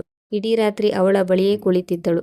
ಬೆಳಿಗ್ಗೆ ಆ ಹುಡುಗಿ ಅವಳತ್ತ ನೋಡಿ ಹೇಳಿದಳು, ಅಕ್ಕ, ನೀವಿಲ್ಲದಿದ್ದರೆ ಬಹುಶಃ. ಸಾಧನಾಳ ಕಣ್ಣುಗಳು ತುಂಬಿ ಬಂದವು. ಯಾರೋ ಇಂದು ಅವಳನ್ನು ಅಕ್ಕ ಎಂದಿದ್ದರು, ಯಾವುದೇ ಸ್ವಾರ್ಥವಿಲ್ಲದೆ. ಅಂದು ಸಾಧನಾಗೆ ಮೊದಲ ಬಾರಿಗೆ ಬಹುಶಃ ದೇವರು ಅವಳಿಗೆ ಬಾಗಿಲನ್ನು ಸಂಪೂರ್ಣವಾಗಿ ಮುಚ್ಚಿಲ್ಲ ಎಂದು ಅನಿಸಿತು. ಆದರೆ ಕೆಲವು ಬಾಗಿಲುಗಳು ಮೌನವಾಗಿ ತಟ್ಟನೆ ತೆರೆಯುತ್ತವೆ. ಮತ್ತು ಅದೇ ಬಾಗಿಲು ಅವಳ ಮತ್ತು ವಿರಾಜ್ ನಡುವೆ ತೀರಾ ಶೀಘ್ರದಲ್ಲೇ ಮತ್ತೆ ಬರಲಿತ್ತು. ವಿರಾಜ್ನ ಗೆಲುವು ಕೇವಲ ದೀಪಕ್ನ ಬಂಧನಕ್ಕಷ್ಟೇ ಸೀಮಿತವಾಗಿರಲಿಲ್ಲ. ಅಸಲಿ ಹೋರಾಟ ಈಗ ಆರಂಭವಾಗಿತ್ತು. ಮರುದಿನ ಬೆಳಿಗ್ಗೆ ಹೋಟೆಲ್ನ ಇಡೀ ಸಿಬ್ಬಂದಿ ಕಾನ್ಫರೆನ್ಸ್ ಹಾಲ್ನಲ್ಲಿ ನಿಂತಿತ್ತು. ಒಬ್ಬರ ಮುಖದಲ್ಲಿ ಭಯವಿತ್ತು, ಇನ್ನೊಬ್ಬರ ಮುಖದಲ್ಲಿ ಭರವಸೆ ಇತ್ತು, ಮತ್ತು ಇನ್ಯಾರದ್ದೋ ಮುಖದಲ್ಲಿ ಈಗಲೂ ಹಳೆಯ ಹಿಂಬಾಲಕತನದ ಅಭ್ಯಾಸವಿತ್ತು. ವಿರಾಜ್ ಸ್ಟೇಜ್ ಮೇಲೆ ಹತ್ತಲಿಲ್ಲ. ಅವನು ಅವರ ನಡುವೆಯೇ ನಿಂತುಕೊಂಡ. ಇನ್ನು ಮುಂದೆ ಮಾಲೀಕ ಮತ್ತು ಕೆಲಸಗಾರನ ನಡುವೆ ಗೋಡೆ ಇರುವುದಿಲ್ಲ ಎಂದು ಹೇಳುವಂತೆ. ಇಂದು ನಾನು ನಿಮ್ಮೊಂದಿಗೆ ಮಾಲೀಕನಾಗಿ ಅಲ್ಲ, ಒಬ್ಬ ಜವಾಬ್ದಾರಿಯುತ ಮನುಷ್ಯನಾಗಿ ಮಾತನಾಡುತ್ತಿದ್ದೇನೆ. ಅವನ ಧ್ವನಿ ಗಡುಸಾಗಿರಲಿಲ್ಲ, ಪ್ರದರ್ಶನವಿರಲಿಲ್ಲ. ಹಾಲ್ನಲ್ಲಿ ಮೌನ ಆವರಿಸಿತು. ಈ ಹೋಟೆಲ್ನಲ್ಲಿ ಇನ್ನು ಯಾರಿಗೂ ಅಪಮಾನವಾಗುವುದಿಲ್ಲ. ಕೆಲವು ಜನರು ಒಬ್ಬರನ್ನೊಬ್ಬರು ನೋಡತೊಡಗಿದರು. ಅವರಿಗೆ ನಂಬಲಾಗುತ್ತಿರಲಿಲ್ಲ. ವಿರಾಜ್ ಮುಂದುವರಿದು ಹೇಳಿದ, ಯಾರನ್ನು ಕೆಲವು ವರ್ಷಗಳಿಂದ ಹತೋಟಿಯಲ್ಲಿಡಲಾಗಿತ್ತೋ, ಯಾರು ಕೇವಲ ಭಯದ ಕಾರಣಕ್ಕೆ ಮೌನವಾಗಿದ್ದರೋ, ಇಂದಿನಿಂದ ಅವರ ಧ್ವನಿಯನ್ನು ಕೇಳಲಾಗುತ್ತದೆ. ಅದೇ ಸಮಯದಲ್ಲಿ ಒಬ್ಬ ವೃದ್ಧ ವೇಟರ್ ನಡುಗುವ ಕೈಗಳೊಂದಿಗೆ ಮುಂದೆ ಬಂದ. ಮಾಲೀಕರೇ, 20 ವರ್ಷಗಳಾದವು ಇಲ್ಲಿ ಕೆಲಸ ಮಾಡುತ್ತಿದ್ದೇನೆ. ಮೊದಲ ಬಾರಿಗೆ ಒಬ್ಬರು ನಮಗೆ ಏನು ಬೇಕು ಎಂದು ಕೇಳಿದ್ದಾರೆ. ಅವನ ಕಣ್ಣುಗಳಲ್ಲಿ ಕಣ್ಣೀರಿತ್ತು. ವಿರಾಜ್ ಏನನ್ನೂ ಹೇಳದೆ ಅವರ ಪಾದಗಳನ್ನು ಮುಟ್ಟಿದ. ಆ ಕ್ಷಣ ಇಡೀ ಹಾಲ್ ಮೌನವಾಗಿ ಹೋಯಿತು. ಅಂದು ಅನೇಕ ನಿರ್ಧಾರಗಳನ್ನು ತೆಗೆದುಕೊಳ್ಳಲಾಯಿತು. ಓವರ್ ಟೈಮ್ ಇನ್ನು ಯಾರಿಗೂ ಅನಿವಾರ್ಯವಾಗಿರಲಿಲ್ಲ. ಎಲ್ಲರಿಗೂ ಸಂಬಳ ಸಮಯಕ್ಕೆ ಸಿಗತೊಡಗಿತು. ದೂರು ನೀಡಲು ಯಾರ ಮನಸ್ಸಿನಲ್ಲೂ ಭಯವಿರಲಿಲ್ಲ. ಕೆಲವು ಹಳೆಯ ಮ್ಯಾನೇಜರ್ಗಳಿಗೆ ಈ ಬದಲಾವಣೆ ಇಷ್ಟವಾಗಲಿಲ್ಲ. ಅವರು ತಗ್ಗಿದ ಧ್ವನಿಯಲ್ಲಿ ಹೇಳಿದರು, ಸರ್, ಇಷ್ಟೊಂದು ಉದಾರವಾಗುವುದು ಬಿಸ್ನೆಸ್ಗೆ ಒಳ್ಳೆಯದಲ್ಲ. ವಿರಾಜ್ ಶಾಂತವಾಗಿ ಉತ್ತರಿಸಿದ, ಯಾವ ಬಿಸ್ನೆಸ್ನ ಅಡಿಪಾಯ ಒಬ್ಬರ ಅಪಮಾನದ ಮೇಲಿರುತ್ತದೋ ಅದು ಎಷ್ಟೇ ದೊಡ್ಡದಾಗಿದ್ದರೂ ಟೊಳ್ಳಾಗಿಯೇ ಇರುತ್ತದೆ. ನಂತರ ನಿಧಾನವಾಗಿ ಹೋಟೆಲ್ನ ವಾತಾವರಣ ಬದಲಾಗತೊಡಗಿತು. ಸಿಬ್ಬಂದಿ ಈಗ ತಲೆ ತಗ್ಗಿಸಿ ಅಲ್ಲ, ನೇರವಾಗಿ ನೋಡಿ ಮಾತನಾಡುತ್ತಿದ್ದರು. ಬರುವ ಅತಿಥಿಗಳಿಗೆ ವ್ಯತ್ಯಾಸ ಕಾಣತೊಡಗಿತು. ಮೊದಲು ಭಯವಿರುತ್ತಿದ್ದ ಜಾಗದಲ್ಲಿ ಈಗ ಆಪ್ತತೆ ಇತ್ತು. ಆ ಕ್ಷಣ ಅವನು ಅನುಭವಿಸಿದ, ಮಾಲೀಕನಾಗುವುದು ಸುಲಭವಲ್ಲ, ಆದರೆ ನ್ಯಾಯದ ಹೊರೆಯನ್ನು ಹೊರಲು ಧೈರ್ಯ ಬೇಕು. ಮತ್ತು ವಿರಾಜ್ ಈಗ ಆ ಹೊರೆಯಿಂದ ಓಡಿ ಹೋಗಲಿಲ್ಲ, ಏಕೆಂದರೆ ಅವನಿಗೆ ನಿಜವಾದ ಗೆಲುವು ಯಾವಾಗ ಸಿಗುತ್ತದೆ ಎನ್ನುವುದು ತಿಳಿದಿತ್ತು. ವಿರಾಜ್ಗೆ ಅಂದು ಸಾಧನಾಳ ಹೆಸರು ತಟ್ಟನೆ ನೆನಪಾಯಿತು. ಯಾವುದೇ ಕಾರಣವಿರಲಿಲ್ಲ, ಕೇವಲ ಮನಸ್ಸಿನಲ್ಲಿ ಒಂದು ಸಣ್ಣ ಸಂಚಲನವಿತ್ತು. ಅವನು ಹೋಟೆಲ್ನ ಫೈಲ್ಗಳನ್ನು ನೋಡುತ್ತಿದ್ದ. ಅಷ್ಟರಲ್ಲೇ ರೀತೇಶ್ ಸರ್ ಮೆಲ್ಲಗೆ ಹೇಳಿದರು, ಸರ್, ಒಬ್ಬ ಹುಡುಗಿ ಕೆಳಗೆ ಕೆಲಸಕ್ಕಾಗಿ ಬಂದಿದ್ದಾಳೆ. ಏನು ಹೆಸರು? ವಿರಾಜ್ ತಲೆ ಎತ್ತದೆ ಕೇಳಿದ. ಸಾಧನ. ಪೆನ್ ಅವನ ಕೈಯಲ್ಲಿ ತಿರುಗುತ್ತಾ ನಿಂತು ಹೋಯಿತು. ಕೆಲವು ಕ್ಷಣ ಕೋಣೆಯಲ್ಲಿ ಮೌನ ಆವರಿಸಿತು. ಸರಿ, ಕಳುಹಿಸಿ, ಅವನು ಇಷ್ಟನ್ನೇ ಹೇಳಿದ. ನಂತರ ಬಾಗಿಲು ತೆರೆಯಿತು ಮತ್ತು ಸಾಧನ ಒಳಗೆ ಬಂದಳು. ಈಗ ಅವಳ ಧ್ವನಿಯಲ್ಲಿ ಕಹಿ ಇರಲಿಲ್ಲ. ಸಾಧನಾಳ ಕಣ್ಣುಗಳು ತಗ್ಗಿದ್ದವು, ಅವಳ ತುಟಿಗಳು ನಡುಗಿದವು, ಆದರೆ ಶಬ್ದ ಹೊರಬರಲಿಲ್ಲ. ಅಷ್ಟರಲ್ಲೇ ವಿರಾಜ್ ಎದ್ದು ನಿಂತ. ಅವನ ಮುಖದಲ್ಲಿ ಕೋಪವಿರಲಿಲ್ಲ. ಕುಳಿತುಕೊಳ್ಳಿ. ಅವನು ಕುರ್ಚಿಯ ಕಡೆಗೆ ಸನ್ನೆ ಮಾಡಿ ಕುಳಿತುಕೊಳ್ಳಲು ಹೇಳಿದ. ಸಾಧನಾಳ ಬೆರಳುಗಳು ನಡುಗುತ್ತಿದ್ದವು. ಅವಳು ಕುಳಿತಳು. ಅವಳ ಧ್ವನಿ ಅಳುವಂತಾಯಿತು. ನನ್ನನ್ನು ಕ್ಷಮಿಸಿಬಿಡಿ. ಕೋಣೆಯಲ್ಲಿ ಕೇವಲ ಅವಳ ಬಿಕ್ಕಳಿಕೆ ಶಬ್ದ ಮಾತ್ರವಿತ್ತು. ನನಗೆ ಕೆಲಸ ಬೇಕು, ಅವಳು ಅಳುತ್ತಾ ಹೇಳಿದಳು. ಕೇವಲ ಒಂದು ಅವಕಾಶ ಕೊಡಿ. ವಿರಾಜ್ ದೀರ್ಘ ಉಸಿರೆಳೆದ. ಅವನಿಗೆ ಆ ಒಡೆದ ಗಾಜು, ನೀರು ಮತ್ತು ತನ್ನ ಅಪಮಾನ ಎಲ್ಲವೂ ನೆನಪಾಯಿತು. ಆದರೆ ಅವನಿಗೆ ತಾನು ತನ್ನ ಅಪ್ಪನಂತೆ ಆಗುತ್ತೇನೆ ಎಂದು ನಿರ್ಧರಿಸಿದ ಆ ರಾತ್ರಿಯೂ ನೆನಪಾಯಿತು. ಸಹಾಯ ಮತ್ತು ಉಪಕಾರದ ನಡುವೆ ವ್ಯತ್ಯಾಸವಿರುತ್ತದೆ, ವಿರಾಜ್ ಶಾಂತ ಧ್ವನಿಯಲ್ಲಿ ಹೇಳಿದ. ನಾನು ಉಪಕಾರ ಮಾಡುವುದಿಲ್ಲ. ಸಾಧನಾಳ ಹೃದಯ ನಿಂತಂತಾಯಿತು. ಆದರೆ ವಿರಾಜ್ ಮಾತು ಪೂರ್ಣಗೊಳಿಸಿದ. ಸಹಾಯ ಖಂಡಿತ ಮಾಡುತ್ತೇನೆ. ರಿತೇಶ್ ಸರ್, ಕಿಚನ್ ಸ್ಟೋರ್ನಲ್ಲಿ ಒಬ್ಬ ಸ್ಟಾಫ್ ಅಗತ್ಯವಿದೆಯಲ್ಲವೇ? ಸಾಧನಾ ಬೆಚ್ಚಿಬಿದ್ದು ನೋಡಿದಳು. ನೋಡಿ, ನಾನು ಸ್ಪಷ್ಟವಾಗಿ ಹೇಳಿಬಿಡುತ್ತೇನೆ, ವಿರಾಜ್ ಹೇಳಿದ. ಇಲ್ಲಿ ಯಾವುದೇ ಪರಿಚಯ ಕೆಲಸ ಮಾಡುವುದಿಲ್ಲ, ನನ್ನದಾಗಲಿ ನಿಮ್ಮದಾಗಲಿ. ಸಾಧನಾ ತಲೆ ಆಡಿಸಿದಳು. ಅವಳ ಕಣ್ಣುಗಳಿಂದ ಕಣ್ಣೀರು ಹರಿಯುತ್ತಿತ್ತು. ಆದರೆ ಅವುಗಳಲ್ಲಿ ಇಂದು ಕೃತಜ್ಞತೆಯೂ ಇತ್ತು. ಇನ್ನೊಂದು ವಿಷಯ, ವಿರಾಜ್ ಹೇಳಿದ. ಈ ಕೆಲಸ ನಿಮ್ಮ ಜೀವನವನ್ನು ಸರಿಪಡಿಸುವುದಿಲ್ಲ, ನಿಮ್ಮ ನಡವಳಿಕೆಯನ್ನು ಸರಿಪಡಿಸುತ್ತದೆ. ನೀವು ಇಲ್ಲಿ ನಿಲ್ಲಲು ಸಾಧ್ಯವಾದರೆ ಮುಂದೆ ದಾರಿಗಳು ತಾವಾಗಿಯೇ ತೆರೆಯುತ್ತವೆ. ನಂತರ ಸಾಧನ ಎದ್ದಳು. ಅವಳು ಏನೂ ಹೇಳಲು ಬಯಸಿದಳು, ಆದರೆ ಪದಗಳು ಸಾಲಲಿಲ್ಲ. ಬಾಗಿಲು ತಲುಪಿ ಅವಳು ನಿಂತಳು. ವಿರಾಜ್, ವಿರಾಜ್. ಅವಳು ಮೊದಲ ಬಾರಿಗೆ ಅವನ ಹೆಸರನ್ನು ಯಾವುದೇ ವಿಷಯವಿಲ್ಲದೆ ಕರೆದಳು. ನಾನು ನಿಜವಾಗಿಯೂ ಬದಲಾಗಲು ಬಯಸುತ್ತೇನೆ. ವಿರಾಜ್ ತಲೆ ಆಡಿಸಿದ. ನಾನು ಇಷ್ಟನ್ನೇ ಹೇಳುತ್ತೇನೆ, ಬದಲಾಗುವುದಿದ್ದರೆ ನಿಮಗಾಗಿ ಬದಲಾಗಿ, ನನಗಾಗಿ ಅಲ್ಲ. ನಂತರ ಬಾಗಿಲು ಮುಚ್ಚಿತು. ವಿರಾಜ್ ಮನಸ್ಸಿನಲ್ಲಿ ಕೇವಲ ನೆಮ್ಮದಿ ಇತ್ತು, ಏಕೆಂದರೆ ಅವನು ನ್ಯಾಯವಾಗಿ ನಡೆದುಕೊಂಡಿದ್ದ. ವಿರಾಜ್ ಪ್ರತಿದಿನದಂತೆ ಹೋಟೆಲ್ನಲ್ಲಿ ರೌಂಡ್ಸ್ ಹಾಕುತ್ತಿದ್ದ. ಅವನು ಬೇಕೆಂದೇ ಕಿಚನ್ ಸ್ಟೋರ್ ಬಳಿ ಹೋಗುತ್ತಿರಲಿಲ್ಲ, ಏಕೆಂದರೆ ಸಹಾಯ ಮಾಡುವುದು ಎಂದರೆ ಕಣ್ಣಿಡುವುದು ಎಂದಲ್ಲ. ಆದಾಗ್ಯೂ ಒಬ್ಬ ಸ್ಟಾಫ್ ಗಾರ್ಡ್ ಮೌನವಾಗಿ ಗಾಯವನ್ನು ಮುಚ್ಚಿಟ್ಟಿದ್ದಾನೆಂದು ತಿಳಿದಾಗ ಅವನ ಹೆಜ್ಜೆ ತಾನಾಗಿಯೇ ಆ ಕಡೆಗೆ ತಿರುಗಿತು. ಬಾಗಿಲ ಹೊರಗೆ ನಿಂತು ಅವನು ನೋಡಿದ. ಸಾಧನಾ ಬಾಗಿ ನೆಲ ಸ್ವಚ್ಛಗೊಳಿಸುತ್ತಿದ್ದಳು. ಅವಳ ಮುಖದಲ್ಲಿ ನೋವಿತ್ತು, ಆದರೆ ಕಣ್ಣುಗಳಲ್ಲಿ ಯಾವುದೇ ದೂರಿರಲಿಲ್ಲ. ವಿರಾಜ್ ಅಲ್ಲೇ ನಿಂತ. ಅವನು ಒಳಗೆ ಹೋಗಲಿಲ್ಲ, ಕೇವಲ ಒಂದು ಕ್ಷಣ ನೋಟವನ್ನು ಸರಿದಾಡಿಸಿದ. ಸಂಜೆ ಸ್ಟಾಫ್ ಕ್ಯಾಂಟೀನ್ನಲ್ಲಿ ಸಾಧನಾ ಮೌನವಾಗಿ ಊಟದ ಪ್ಲೇಟ್ ಹಿಡಿದು ಕುಳಿತಿದ್ದಳು. ಅವಳ ಬಳಿ ಯಾರೂ ಕುಳಿತಿರಲಿಲ್ಲ. ಹೀಗೆ ದಿನಗಳು ಕಳೆದವು. ಸಾಧನಾಳ ಮೌನ ಈಗ ಕೆಲಸದ ಧ್ವನಿಯಾಗಿ ಬದಲಾಗಿತ್ತು. ಅವಳು ಯಾರ ಬಳಿಯೂ ದೂರು ನೀಡುತ್ತಿರಲಿಲ್ಲ, ಯಾರೊಂದಿಗೂ ಜಗಳವಾಡುತ್ತಿರಲಿಲ್ಲ. ವಿರಾಜ್ ಮತ್ತು ಸಾಧನಾ ಮುಖಾಮುಖಿಯಾಗುತ್ತಿರಲಿಲ್ಲ. ತಿಳಿಯದೆ ಎಂದೋ ಕಾರಿಡಾರ್ನಲ್ಲಿ ಅಥವಾ ಮೆಟ್ಟಿಲುಗಳ ಮೇಲೆ ಕೇವಲ ಅವರ ನೋಟಗಳು ಒಂದಾಗುತ್ತಿದ್ದವು. ಆದರೆ ಆ ನೋಟಗಳಲ್ಲಿ ಈಗ ದ್ವೇಷವಿರಲಿಲ್ಲ. ಬಹುಶಃ ಇದೇ ಮಾನವೀಯತೆಯಾಗಿತ್ತು. ವಿರಾಜ್ ಆಕಾಶದ ಕಡೆಗೆ ನೋಡಿದ. ಅವನಿಗೆ ಆ ಕ್ಷಣದಲ್ಲಿ ತನ್ನ ಅಪ್ಪ ಎಲ್ಲೋ ಮೇಲಿಂದ ನೋಡುತ್ತಿರಬಹುದು ಮತ್ತು ಬಹುಶಃ ನಗುತ್ತಿರಬಹುದು ಎಂದು ಅನಿಸಿತು, ಏಕೆಂದರೆ ಅವನು ಸಂಪತ್ತನ್ನಲ್ಲ, ಮಾನವೀಯತೆಯನ್ನು ಆಯ್ಕೆ ಮಾಡಿಕೊಂಡಿದ್ದ. ಮತ್ತು ಇದೇ ಈ ಕಥೆಯ ಅತ್ಯಂತ ಸುಂದರವಾದ ಅಂತ್ಯವಾಗಿತ್ತು. ಈ ಕತೆ ಏನನ್ನು ಕಲಿಸುತ್ತದೆ ಎಂದರೆ, ಸಂಪತ್ತು, ಅಧಿಕಾರ ಮತ್ತು ಅಂತಸ್ತಿನ ಜೊತೆಗೆ ಅವನ ನಡವಳಿಕೆ, ಅವನ ಮೃದುತ್ವ ಕೂಡ ಮನುಷ್ಯನ ನಿಜವಾದ ಗುರುತಾಗಿರುತ್ತದೆ. ಮತ್ತು ಯಾವ ಮನುಷ್ಯ ತಮ್ಮ ಅಹಂಕಾರದಲ್ಲಿ ಇತರರನ್ನು ಕೀಳಾಗಿ ಕಾಣುತ್ತಾರೋ, ಸಮಯ ಅವರಿಗೆ ಅದೇ ಭಾವನೆಯನ್ನು ಹಿಂತಿರುಗಿಸಿ ಬಿಡುತ್ತದೆ. ನ್ಯಾಯವು ಸೇಡಿಗಿಂತ ದೊಡ್ಡದಾಗಿದೆ ಮತ್ತು ಸಹಾಯವು ಉಪಕಾರಕ್ಕಿಂತ ಭಿನ್ನವಾಗಿದೆ. ಅಧಿಕಾರವು ಬಲಹೀನನ ಗುರಾಣಿಯಾದಾಗ ಸಮಾಜ ಬದಲಾಗುತ್ತದೆ. ಸಂಬಂಧಗಳು ಅಧಿಕಾರದಿಂದ ಅಲ್ಲ, ಸಮಾನತೆಯಿಂದ ನಡೆಯುತ್ತವೆ. ಅಂತಿಮವಾಗಿ ಯಾರು ಮಾನವೀಯತೆಯನ್ನು ಜೀವಂತವಾಗಿ ಇಡುತ್ತಾನೋ ಅವನೇ ಗೆಲ್ಲುತ್ತಾನೆ. ಸ್ನೇಹಿತರೆ, ನಿಮಗೂ ನಮ್ಮ ಈ ಕತೆ ಇಷ್ಟವಾಗಿದೆ ಎಂದು ಭಾವಿಸುತ್ತೇನೆ. ಕತೆ ಇಷ್ಟವಾಗಿದ್ದರೆ ವಿಡಿಯೋವನ್ನು ಲೈಕ್ ಮಾಡಿ, ಚಾನಲ್ಗೆ ಹೊಸಬರಾಗಿದ್ದರೆ ಚಾನಲ್ ಸಬ್ಸ್ಕ್ರೈಬ್ ಮಾಡಿ. ಇನ್ನೊಂದು ಸುಂದರವಾದ ಕಥೆಯೊಂದಿಗೆ ಮತ್ತೆ ಭೇಟಿಯಾಗೋಣ. ಕತೆ ಕೇಳಿದ್ದಕ್ಕಾಗಿ ಧನ್ಯವಾದಗಳು.